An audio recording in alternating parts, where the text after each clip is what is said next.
Welcome everybody to the cost calculator tutorial video on the basic elements. In this video, we're going to click and create new calculator at the bottom right here, be presented with a screen, and let's just go basic elements explained. And we're going to start a new calculator in this example and not a template so that we can kind of show you guys a little bit of a tutorial on the basics of the calculator. I didn't press the send button here. So the new loading screen here just at least lets you know that you've pressed the button correctly. So you start off with a basic section and description. So here you'll just title it whatever you want, main service, description of what your main service is, any instructions you want people to do, so on and so forth. The sections are good to kind of categorize different facets of your business. So for example, if you have add-ons or extra services, or if you have a main service where everybody kind of has to fill out that, this is a way for you to kind of compartmentalize the different things of your calculator. We're going to press the save button just so we can refresh it and see a preview of what we're doing so far. So we got our title, our description, and now this is where we're going to start to fit in some elements. So far, as this video is being uploaded, these are the elements we have, and we're constantly adding more. So by the time you watch this video, there might even be more elements. The drop-down menus and the checkboxes are probably our most common elements, so we'll go into those ones first. Here, you'll say group of products. Let's just do an example. So if we're a car rental company, you can say choose your type of car to rent. Let's just say type of car. And then you can say down here a Honda Civic. And then you can pick maybe a Honda Accord. And maybe you want a Toyota Corolla. So if this is $30 a day to rent, and this one's maybe $40 a day to rent, and this one's $30, that's kind of where you'll enter in your prices, and you feel free to add a description for each of these services as well. So we can go ahead and refresh the screen here and kind of see what we've done so far. So we've added that drop-down menu with the different options. If you want people to see how much it costs, you can just fit that in the description. So you can say, you can add a little pipe and say, $30 per day. This will add clarity to your pricing. So this is a good way to do stuff like that. You can say 40, 30, blah, blah, blah. Refresh it. And already you'll kind of notice that your prices there's just more clarity.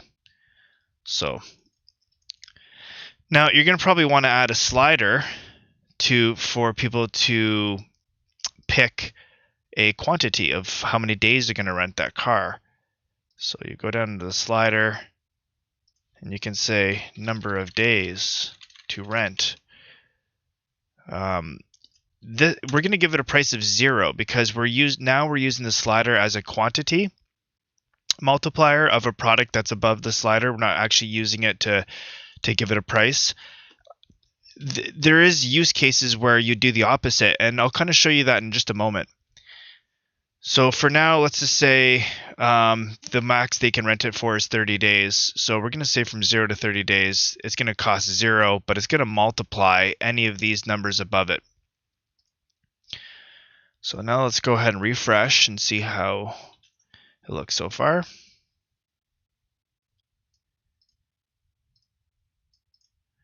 Perfect. So now we got 10 days, 10 times 30 is 300.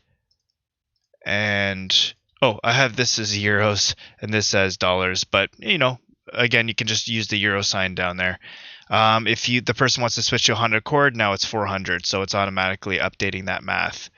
As you can see here, the title is beside the element. If you go to more options and go down to front end style, you can select block style 2, and I find that one's just a little bit better. I think it's more conventional in the way that it looks. It's the title above. I like that a little bit better.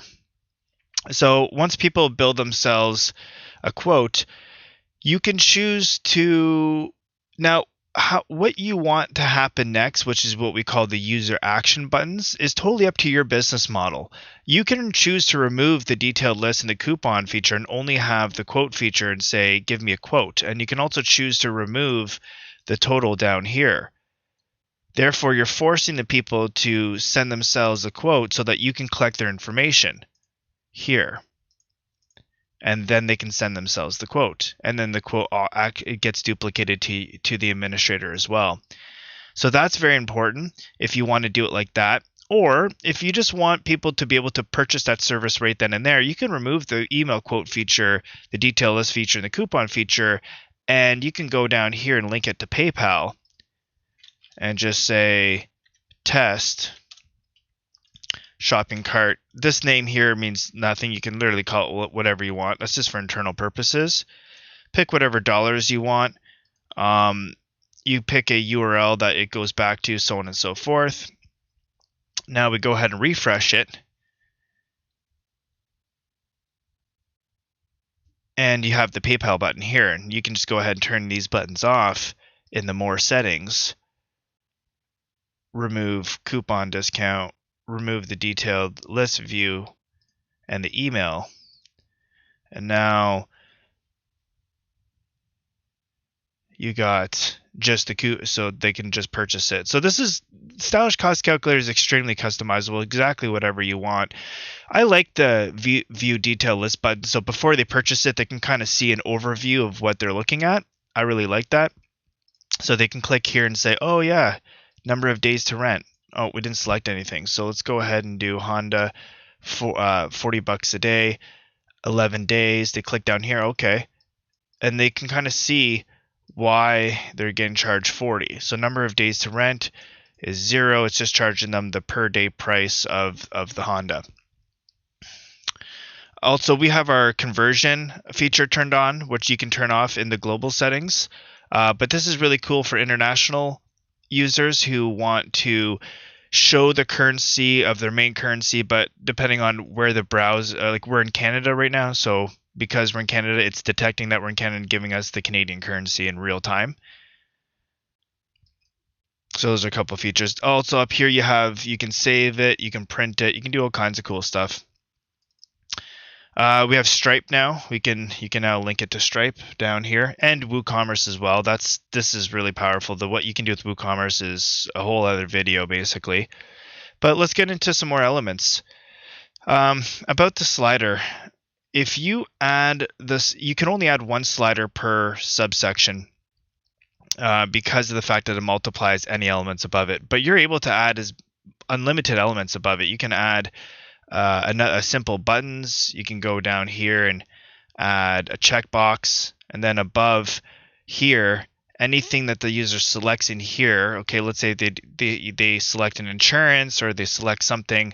Anything in the slider is going to multiply these things above. So simple buttons is good. It's just basically simple buttons. You can actually simple buttons is really good if you want to do a la carte stuff. I can show you that in a moment. So I don't think it'd be good to add it in this subsection right here. So what you do is you just add a new subsection if you want additional services and products to not be multiplied by this number of days to rent.